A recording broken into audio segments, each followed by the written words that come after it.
You might want to ask yourself why the entire culture is utterly saturated with mass media entertainment from all sides, while the educational system in America continues its stupefying downward slide since the U.S. government decided to take over and subsidize the public school system. What your government pays for, it gets. When we understand that, then we look at government-financed institutions of education and see the kind of students and the kind of education that's being turned out by these government-financed schools. Logic will tell you that if what is being turned out in those schools was not in accord with what the state and the federal government wanted, then it would change it. The Patriot Act, Homeland Security, the Military Tribunals Act, and other legislations are all completely and entirely designed to destroy your civil liberties and limit your ability to fight back against what is coming. Currently in the United States, unannounced to most brainwashed Americans, your home can be searched without a warrant, without you being home. You can in turn be arrested with no charges revealed to you, detained indefinitely with no access to a lawyer, and legally tortured, all under the suspicion that you might be a terrorist. It's time to wake up. The people in power go out of their way to make sure that you are perpetually misled and manipulated. The majority's perception of reality, especially in the political arena, is not their own. It is shrewdly imposed upon them without them even knowing it. For example, the public at large actually believes the invasion of Iraq is going badly, as sectarian violence doesn't seem to stop. What the public fails to see is that the destabilization of Iraq is exactly what the people behind the government want. This war is to be sustained so the region can be divided up, domination of the oil maintained, continual profits reaped for the defense contractors, and most importantly, permanent military bases established to be used as a launching pad against other oil-bearing, non-conforming countries such as Iran and Syria. The last thing the men behind the curtain want is a conscious, informed public capable of critical thinking, which is why a continually fraudulent zeitgeist is output via religion, the mass media, and the educational system. They seek to keep you in a distracted, naive bubble, and they are doing a damn good job of it. In 2005, an arrangement between Canada, Mexico, and the United States was made. This arrangement, unannounced to the public, unregulated by Congress, merges the United States, Mexico, and Canada into one entity, erasing all borders. It's called the North American Union, and you might want to ask yourself why you've never heard of this. In fact, there is only one mainstream reporter who has actually heard of and has had the courage to cover this issue. The Bush administration's open borders policy and its decision to ignore the enforcement of this country's immigration laws is part of a broader agenda.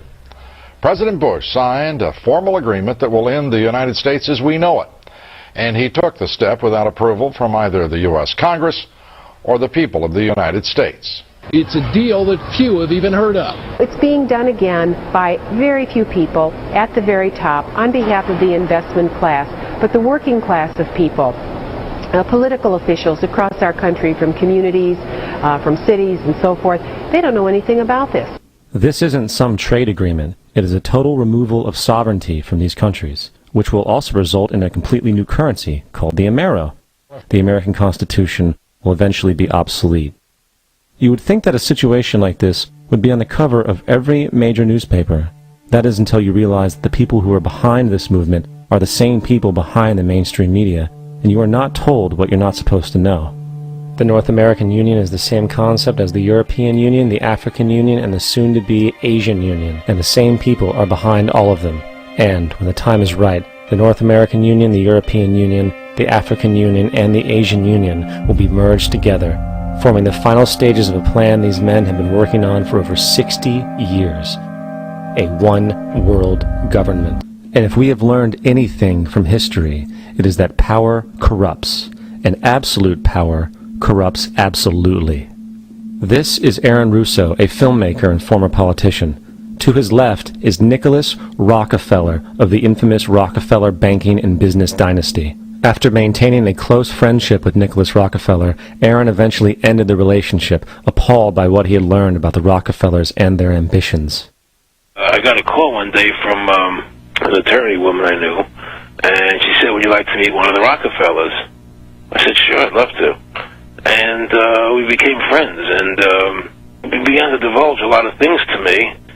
So he said to me one night, he said that there's going to be an event there, and out of that event, you're going to see, we're going to go into Afghanistan, so we can run pipelines from the Caspian Sea. We're going to go into Iraq to take the oil and establish a base in the Middle East, and we're going to go into Venezuela and try and get rid of Chavez. And the first two they've accomplished. Chavez they didn't accomplish.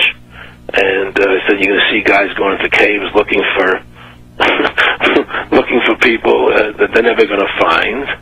You know, he was laughing about the fact that you have this war on terror. There's no real enemy. He's talking about how by having this war on terror, you can never win it because it's an eternal war, and so you can always keep taking people's liberties away. And I said, how are you going to convince people that this war is real? He said, but the media can convince everybody it's real. I mean, you know, it's just that you keep talking about things, you keep saying it over and over and over again, and eventually people believe it. You know, you created the Federal Reserve in 1913 through lies. You create 9/11, which is another lie. Through 9/11, you're fighting a war on terror, and now all of a sudden you go into Iraq, which was another lie, and now they're going to do Iran. You know, and it's all one thing leading to another, leading to another, leading to another. Now, I would say, what are you doing this for? What's the point of this thing? You have all the money in the world you ever want. You have all the power. I said, you know, you're hurting people. It's not a good thing. And he would say, what do you care about the people for? Take care of yourself and you take care of your family. And then I said to him, what are the ultimate goals here? He said, the ultimate goal is to get everybody in this world chipped with the RFID chip, and have all money be on those chips and everything on those chips. And if anybody wants to protest what we do or violate what we want, we just turn off their chip. That's right, microchipped.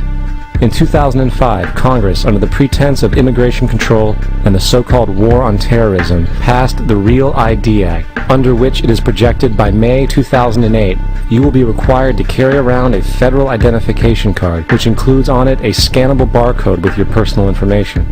However, this barcode is only an intermediary step before the card is equipped with a VeriChip RFID tracking module, which will use radio frequencies to track your every move on the planet.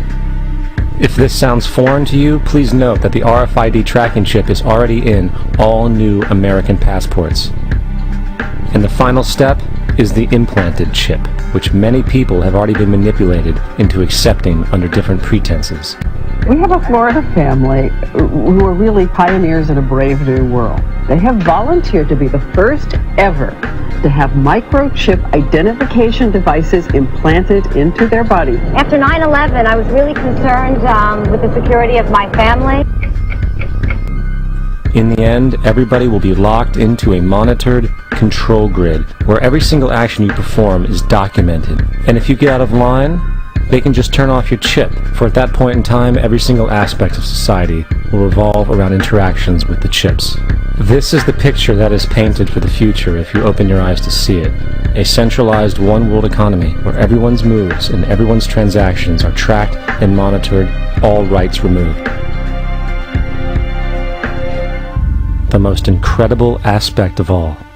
These totalitarian elements will not be forced upon the people. The people will demand them. For the social manipulation of society through the generation of fear and division has completely detached humans from their sense of power and reality.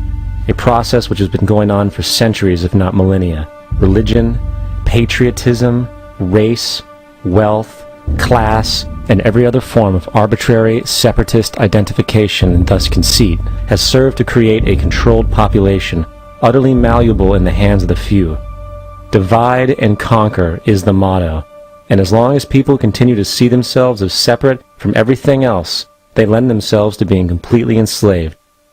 The men behind the curtain know this, and they also know that if people ever realize the truth of their relationship to nature and the truth of their personal power, the entire manufactured zeitgeist they prey upon will collapse like a house of cards.